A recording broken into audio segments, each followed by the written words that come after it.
धरती के दिल में, अंधेरे में, चुपचाप करोड़ों साल से छिपा एक रत्न, इतना कठोर कि इसे तोड़ना लगभग असंभव, इतना दुर्लभ कि पूरी दुनिया में सिर्फ कुछ जगहों पर मिलता है, और इतना कीमती कि इंसान सदियों से इसकी खोज में अपनी जिंदगी तक दांव पर लगा देता है। क्या आपने कभी सोचा है कि इंसान मिट्टी, चट्टान और धरती की परतों के बीच दबे इस छोटे से चमकदार रत्न को कैसे ढूंढ लेता है?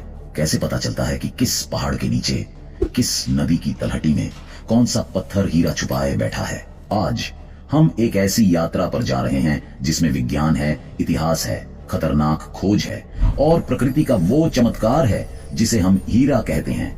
तैयार हो जाइए, यह सिर्फ एक कहानी नहीं, धरती की सबसे पुरानी दास्तान है।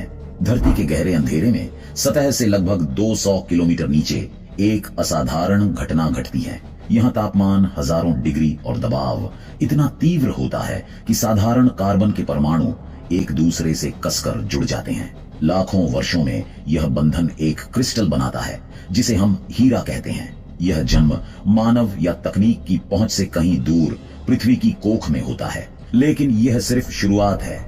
असली चमत्कार तब होता है जब यह रत्न धीरे धीरे ऊपर की ओर उठता है, जैसे धरती स्वयं इसे दुनिया को दिखाना चाहती हो।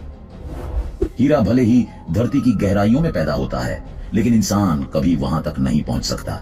तो फिर यह दुर्लभ रत्न सतह तक कैसे आता है? इसका उत्तर छिपा है करोड़ों साल पुराने उन भयावह ज्वालामुखियों में जिन्हें आज हम किम्बरलाइट ज्वालामुखी कहते हैं। ये ज्वालामुखी सामान्य ज्वालामुखियों की तरह धीरे धीरे नहीं फटते थे। इनके विस्फोट इतने तीव्र और तेज थे कि धरती की गहराई से मैग्मा, चट्टाने और हीरे पल भर में ऊपर की ओर धकेल दिए जाते थे। यह विस्फोट एक प्राकृतिक लिफ्ट की तरह काम करता था, जो हीरों को सतह के करीब तक ले आता था बिना उन्हें नुकसान पहुंचाए। इन विस्फोटों के बाद पृथ्वी की सतह में बनी संकरी गहरी संरचनाओं को किम्बरलाइट पाइप्स कहा जाता है। ये पाइप्स हीरा खनन की दुनिया के लिए संकेत हैं। जहां भी ये पाए जाते हैं वहां हीरों के मिलने की संभावना कई गुना बढ़ जाती है। आज दुनिया की सबसे बड़ी हीरा खदानें अफ्रीका की ओरापा, रूस की मीर, कनाडा की डायविक इन्हीं पाइप्स के पास स्थित हैं। वैज्ञानिक धरती की परतों, चट्टानों और पुराने ज्वालामुखी रास्तों का अध्ययन करके पता लगाते हैं कि यह प्राकृतिक लिफ्ट कहां हो सकती है। यही कारण है कि हीरा सिर्फ एक रत्न नहीं, बल्कि धरती के प्राचीन भूगर्भीय इतिहास का जीवित प्रमाण है। हीरे की वैज्ञानिक खोज भले आज होती हो, लेकिन इसकी पहचान हजारों साल पहले भारत में हुई थी। इतिहासकार बताते हैं कि लगभग 2500 वर्ष पहले गंगा, गोदावरी और कृष्णा जैसी नदियों की तलहटी में रहने वाले लोग रेत धोते समय एक चमकीले, कठोर और पूरी तरह पारदर्शी पत्थर पर ध्यान देने लगे। यह चमक किसी भी साधारण पत्थर से अलग थी। उस समय के आर्शियों और व्यापारी समुदाय ने महसूस किया कि यह पत्थर प्राकृतिक नहीं, असाधारण है। तब इसे वज्र कहा गया, जिसका अर्थ है बिजली से भी कठोर। यह सिर्फ ताकत का प्रतीक नहीं था, बल्कि कुछ लोग इसे दिव्य शक्ति का प्रतीक भी मानने लगे। भारत से हीरे रोम और चीन तक पहुंचे। रोमन साम्राज्य में इसे युद्ध के समय तावीज की तरह पहना जाता था। प्राचीन ग्रंथ बताते हैं कि सैनिक विश्वास करते थे कि हीरा उन्हें बचाता है। चीन में इसे बुरी आत्माओं को दूर रखने वाला पत्थर माना जाता था। समय के साथ दुनिया ने समझा कि हीरा दुर्लभ है, बहुत ज्यादा दुर्लभ, और मनुष्य दुर्लभ चीजों को हमेशा संजो कर रखता है। यहीं से हीरे का सांस्कृतिक और आर्थिक महत्व बढ़ा। लेकिन उस समय किसी को अंदाजा नहीं था कि जमीन के नीचे क्या छिपा है। कोई नहीं जानता था कि यह पत्थर कहां बनता है, कैसे बनता है और क्यों इतना कम मिलता है। यह रहस्य सदियों बाद वैज्ञानिकों ने खोला। हीरा दुनिया के सबसे कठिन खनिजों में से एक है, लेकिन उसे ढूंढना उससे भी कठिन। भूवैज्ञानिकों का काम किसी जासूस जैसा होता है। वे सीधे हीरा ढूंढने नहीं जाते, बल्कि उसके संकेतों को खोजते हैं। सबसे पहले वे चट्टानों की उम्र का अध्ययन करते हैं।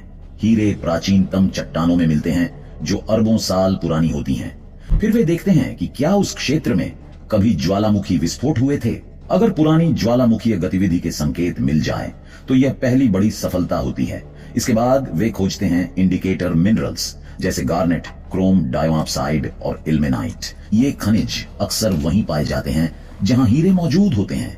इन्हें पाकर वैज्ञानिक समझ जाते हैं कि सही जगह पर हैं। आज तकनीक ने खोज को और भी स्मार्ट बना दिया है। उपग्रह धरती की चुंबकीय तरंगों को स्कैन करके बताता है कि नीचे कौन सी चट्टानें हैं। ड्रोन विशाल क्षेत्रों को मैप करते हैं। ग्राउंड रडार मिट्टी के नीचे की परतों की लाइव तस्वीर देता है। भूवैज्ञानिक महीनों तक सैंपल इकट्ठा करते हैं, मिट्टी, रेत, पत्थर, और उन्हें प्रयोगशालाओं में जांचते हैं।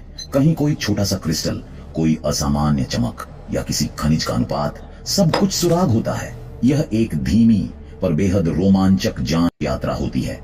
हर कदम पर उम्मीद और अनिश्चितता दोनों चलते हैं। जब भूवैज्ञानिकों को पर्याप्त संकेत मिल जाते हैं, तब शुरू होता है अगला और सबसे महत्वपूर्ण चरण, प्रोस्पेक्टिंग।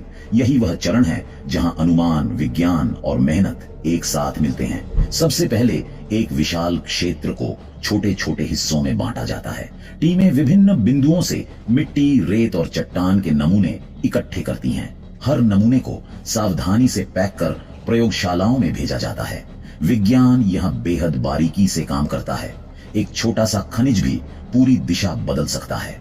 प्रयोगशाला में नमूनों को धोया और छाना जाता है। भूवैज्ञानिक माइक्रोस्कोप से हर कण की जांच करते हैं। अगर उनमें से किसी में इंडिकेटर मिनरल जैसे कि चमकीला गार्नेट मिल जाता है, तो यह संकेत है कि आसपास कहीं गहराई में एक पाइप मौजूद हो सकता है। कभी कभी यह प्रक्रिया महीनों चलती है। कई बार टीमों को कुछ नहीं मिलता और वे दूसरे क्षेत्र में फिर से शुरुआत करती हैं। हीरा खोजने का काम जितना वैज्ञानिक है, उतना ही धैर्य का खेल भी। फिर आता है वह क्षण जब किसी नमूने में एक छोटा सा रफ हीरा मिलता है। भले वह आधे चावल जितना हो, लेकिन उसकी चमक पूरी टीम को उत्साहित कर देती है। यह वह क्षण होता है जब सब समझ जाते हैं, यहीं नीचे कहीं हमारा लक्ष्य छिपा है। अब अगला चरण होता है परीक्षण, खुदाई, और अगर परिणाम मजबूत हों तो खदान विकसित करने का निर्णय। एक बार पुष्टि हो जाए कि जमीन के नीचे हीरे हैं, तो शुरू होता है धरती के सबसे बड़े इंजीनियरिंग प्रोजेक्ट्स में से एक, ओपन पिट माइनिंग। यह वह चरण है जहां प्रकृति और मशीनों का संघर्ष साफ दिखता है। सबसे पहले एक विशाल क्षेत्र को साफ किया जाता है। फिर भारी मशीनें, ड्रिलिंग रिग्स, एक्सकैवेटर्स, लोडर्स धरती में गहराई तक छेद करती हैं। इन छेदों में नियंत्रित विस्फोटक भरे जाते हैं, जिन्हें एक निर्धारित पैटर्न में ब्लास्ट किया जाता है ताकि चट्टानें टूटकर लूज हो जाएं। इसके बाद शुरू होता है सबसे कठिन काम, सैकड़ों टन चट्टानों को बाहर